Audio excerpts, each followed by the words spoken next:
Iran America Iran is a disgrace. اور اسرائیل We targeted Iran's main enrichment facility. آخر ان سب کی لڑائی ہے کس بات پر؟ Israel Kiss back, launched multiple strikes on Iran's. دنیا میں 57 اسلامک کنٹریز ہیں بالکل۔ لیکن کیا وجہ ہے کہ امریکہ اور اسرائیل ان سب کو چھوڑ کر ایک ہی کنٹری ایران کے پیچھے پڑا ہے؟ ایران اور امریکہ بالکل، کی بالکل۔ اس جنگ کو پورا سمجھنے کے لیے ہمیں پیچھے جانا ہوگا all the way to World War II۔ World War II میں جانا پڑے گا اتنا پیچھے سے؟ السلام علیکم گائز، تو کیسے ہیں آپ سب؟ امید ہے کہ آپ سب بڑھیا اور مست ہوں گے۔ اور آج کی اس ویڈیو میں ہم لوگ دیکھنے والے ہیں ایران ورسز امریکہ کا جو وار چل رہا ہے ابھی بہت ہی بھیانک طریقے سے، جو کہ آپ لوگ کو پتہ ہی ہے کہ ایران اور اسرائیل کے اوپر جو وار ہو رہا تھا اس کے اوپر یعنی کہ یو ایس اے جو ہے نا اپنے آپ کو بیچ میں ٹانگ اڑا دیتا ہے۔ یہ چیز سمجھ لیجیے، بیچ میں ٹانگ اڑانے کا کام کیا ہے۔ تو اس کے اوپر جو ورلڈ وار 3 بھی ہونے کا سمبھاونا ہے، تو اس کے اوپر ہمارے کوہستانی بھائی جو کہ بہت اچھے طریقے سے سمجھائیں گے کہ آخر یہ سب کیوں ہوا اور کس طریقے سے کیسے اسٹارٹ ہوا، یہ سب کہاں سے اسٹارٹ ہوا۔ اینڈ چلیے اور بنا دیری کیے اسٹارٹ کرتے ہیں۔ ایران امریکہ Iran is a disgrace. اور اسرائیل We targeted Iran's main enrichment facility. آخر ان سب کی لڑائی ہے کس بات پر؟ Israel Kiss back, launched multiple strikes on Iran's. دنیا میں 57 اسلامک کنٹریز ہیں بالکل۔ لیکن کیا وجہ ہے کہ امریکہ اور اسرائیل ان سب کو چھوڑ کر ایک ہی کنٹری ایران کے پیچھے پڑا ہے؟ ایران اور امریکہ بالکل، کی بالکل۔ اس جنگ کو پورا سمجھنے کے لیے ہمیں پیچھے جانا ہوگا all the way to World War II۔ World War II میں جانا پڑے گا اتنا پیچھے سے؟ World War II میں دنیا کی ہر کنٹری کے پاس صرف 2 آپشنز تھے کہ یا تو وہ برٹش امپائر کا ساتھ دے اور یا ہٹلر کا۔ اچھا، یعنی کہ ورلڈ وار 2 جو ہوا تھا برٹش اور ہٹلر کے ساتھ ہوا تھا، اس میں ورلڈ وار 2 ہو گیا تھا، پورا ورلڈ میں لڑائی ہو گیا تھا، جس میں دنیا کے زیادہ تر کنٹریز نے برٹش امپائر کا ساتھ دیا، لیکن اس وقت ایران کے بادشاہ نے برٹش امپائر کو چھوڑ کر ہٹلر کے ساتھ ہاتھ ملایا، جس کے بعد ایران اور جرمنی بہت ہی کلوز دوست بننے لگے اور یہ بات برٹش امپائر کو بالکل پسند نہیں تھی۔ اسی لیے برٹن نے ہر طرف سے ایران پر حملہ کر بھائی صاحب۔ اور بہت تیزی سے پورا ایران فتح کرنے لگے۔ یہ دیکھ کر ایران کے بادشاہ نے کچھ ہی دنوں میں برٹش امپائر کے سامنے سرنڈر کر دیا اور ان سے اپنی بادشاہت بچانے کی بھیک مانگنے لگا، جس پر برٹش امپائر نے کہا ٹھیک ہے، لیکن ہماری ایک شرط ہے، تمہیں ایران کے تخت سے ہٹنا ہوگا اور اپنے 22 سال کے جوان بیٹے کو ایران کا نیا بادشاہ بنانا ہوگا، 22 سال کیونکہ اس کا کا یہ بیٹا رضا شاہ پہلوی برٹش امپائر کا ایک وفادار پپٹ تھا۔ ایران کا یہ نیا بادشاہ انگریزوں سے بہت زیادہ انسپائر تھا۔ وہ چاہتا تھا ایران کے لوگ بھی بالکل ویسٹ کی طرح کپڑے پہنے، انہی کی طرح پارٹیاں کریں اور اپنے سارے ٹریڈیشنز کو بھول جائیں۔ اسی لیے وہ پہلے دن سے یہ کوشش کر رہا تھا کہ کسی طرح اسلام کو ایران کے لوگوں سے دور کر دیا جائے، ہاں، جس کی وجہ سے اس نے ایران میں حجاب پہننے پر پابندی لگائی، بہت سارے مدرسوں اور مسجدوں کو بند کر دیا اور ایران کے بڑے بڑے اسلامک اسکالرز کو گرفتار کرنے لگا اور ان کی جگہ میوزک، پارٹیز اور شراب کو پورے ایران میں پھیلانے لگا۔ یہاں تک ایک ٹائم 22 ایسا سال کا ہے ایسا کہ کر رہا ایران میں اتنی شراب بننے لگی کہ ایران جیسا اسلامک ملک دنیا کو شراب ایکسپورٹ کرنے لگا۔ ایران کے اس بادشاہ کا خیال تھا کہ وہ جو بھی کر رہا ہے بہت ہی اچھا کام کر رہا ہے، I mean to be, as you say, the king of kings. یہاں تک کہ اس نے ایک دن سعودی کے کنگ فیصل کو کہا کہ تم یہ کیا پرانے زمانے میں رہ رہے ہو، تمہیں چاہیے کہ سعودی کو بھی بالکل ویسٹ کی طرح ایک لبرل کنٹری بنا، لیکن سعودی کے کنگ فیصل نے ایسا کرنے سے انکار کر دیا۔ لیکن یہاں پر فنی بات یہ ہے کہ آج وہی سعودی ایران سے کہتا ہے کہ تم بھی تھوڑا لبرل بنو، لیکن اب ایران اس کی بات نہیں مانتا۔ واو آخر واو۔ ایران کے بادشاہ نے ایران کو اسلام سے اتنا دور کرنے کی کوشش کی کہ ایران کے سارے بڑے اسلامک اسکالرز اپنے اس بادشاہ کے خلاف ہونے لگے، جس کے بعد ایران کی مسجدوں اور مدرسوں میں یہ اسکالرز بادشاہ کے خلاف سپیچز کرنے لگے، جس میں سب سے بڑے اسکالر کا نام تھا آیت اللہ خمینی۔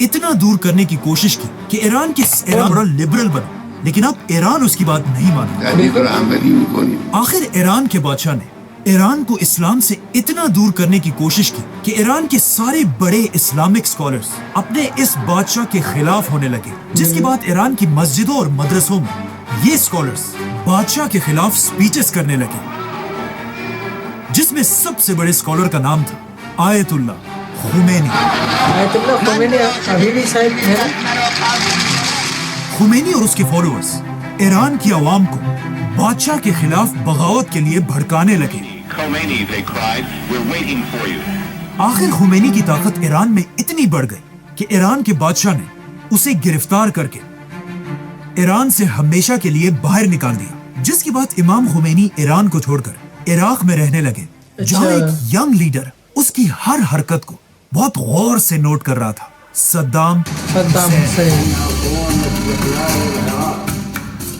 آہستہ آہستہ صدام حسین بھی خمینی کی طاقت کو دیکھ کر اس سے ڈرنے لگا، یہاں تک کہ ایک دن اس نے ایران کے بادشاہ سے کہا کہ اگر آپ چاہتے ہیں تو میں خمینی کو سائڈ پہ کر کے اسے گولی مار دیتا ہوں، جو صدام کے لیے ایک بہت ہی عام بات تھی اور اسے ہم پورا ایکسپلین کر چکے ہیں، لیکن ایران کے بادشاہ نے کہا کہ نہیں، یہاں پہ آئی بٹن پہ آ رہا ہے، آپ جا کے دیکھ سکتے ہیں، یہ بڈھا خمینی میرا کچھ بھی نہیں بگاڑ سکتا۔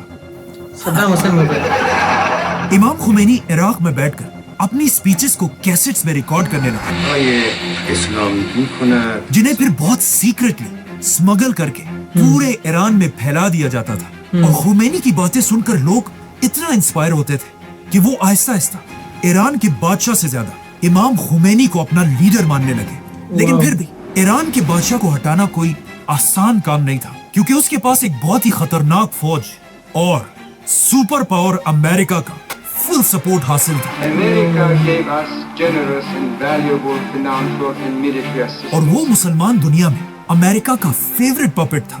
لیکن یہاں پر جب ایران کا بادشاہ اپنی طاقت کی پیک پر تھا، اس نے اپنی زندگی کی سب سے بڑی غلطی کی، The Flames of Persia۔ Flames of Persia دنیا کی سب سے بڑی اور سب سے مہنگی پارٹی اچانک ایک دن ایران کے بادشاہ نے اعلان کیا دا گریٹ پرشین امپائر کو دوبارہ زندہ کرنے کے لیے ایران میں دنیا کی سب سے بڑی پارٹی ہوگی۔ یہ ایک ایسی پارٹی تھی جس میں دنیا کے سارے لیڈرز اور بڑے بڑے سیلیبریٹیز انوائٹ کیے جائیں گے۔ ایران کا بادشاہ اسی پرشین امپائر کو دوبارہ زندہ کرنا چاہتا تھا، در این روز بزرگ تاریخ ایران، جسے آج سے پرشین امپائر آپ لوگ سمجھ رہے ہیں کہ کس کو بولا جا رہا ہے، بہت سال پہلے، جو کہ اسلام کے ایک دم زندہ خلاف تھا، جو کہ عمر بن خطاب رضی اللہ تعالیٰ عنہ نے اس کو مطلب اس کا جو بادشاہت تھا وہ مٹایا تھا۔ حضرت عمر بن خطاب کی خلافت میں مسلمانوں نے تباہ کر دی۔ اس پارٹی کے لیے ایران کے ڈیزرٹ کے بیچ میں ایک نئی سٹی بنائی گئی اور اپنے وی آئی پی مہمانوں کے لیے ایران کے بادشاہ نے 600 لیموزینز منگوائی، سونے کی پلیٹس میں کھانا کھلایا، جس کے بعد ایران کے بادشاہ نے سب کو اپنے سامنے کھڑا کیا اور اپنے سونے کے تخت پر ایسے بیٹھا کہ اب وہی پرشین امپائر کا نیا شہنشاہ ہے۔ لیکن اب جب ایران کا بادشاہ اپنی عیاشی کی زندگی گزار رہا تھا، وہاں ایران کے غریب لوگ سوچنے لگے کہ ہم یہاں کھانے پینے کی چیزوں کو ترس رہے ہیں اور ہمارا بادشاہ سونے کی پلیٹ میں کھانا کھاتا ہے۔ اسی لیے اس پارٹی کے بعد ایران کے لوگ بہت تیزی سے امام خمینی کی سوچ کی طرف بڑھنے لگے، اور خمینی نے بھی اپنی کیسٹس میں اعلان کیا شنیدن مطالب حق کہ ایران کا بادشاہ آج کے دور کا یزید ہے۔ آہستہ آہستہ خمینی ایران میں اتنا طاقتور ہوا کہ ایران کے بادشاہ کو سمجھ آ گئی کہ اب اسے صرف ایک ہی طاقت خمینی سے بچا سکتی ہے، سپر پاور امریکہ۔ تو وہ بالکل اپنے باپ کی طرح جا کر سپر پاورز کے سامنے بھیک مانگنے لگا، جس کے بعد امریکہ، فرانس اور باقی کنٹریز کے پریزیڈنٹ سے مل کر ایک بہت ہی امپورٹنٹ میٹنگ کی، اور اس میٹنگ کے اینڈ میں انہوں نے ایران کے بادشاہ کو کلیئرلی کہا کہ اب تمہیں خمینی سے کوئی نہیں بچا سکتا۔ اور یہ سنتے ہی ایران کا بادشاہ اپنے ملک کو چھوڑ کر ہمیشہ کے لیے بھاگ گیا۔ جیسے ہی خمینی کو پتا چلا کہ ایران کا بادشاہ اس کے خوف کی وجہ سے ایران کو چھوڑ کر بھاگ چکا ہے، تو امام خمینی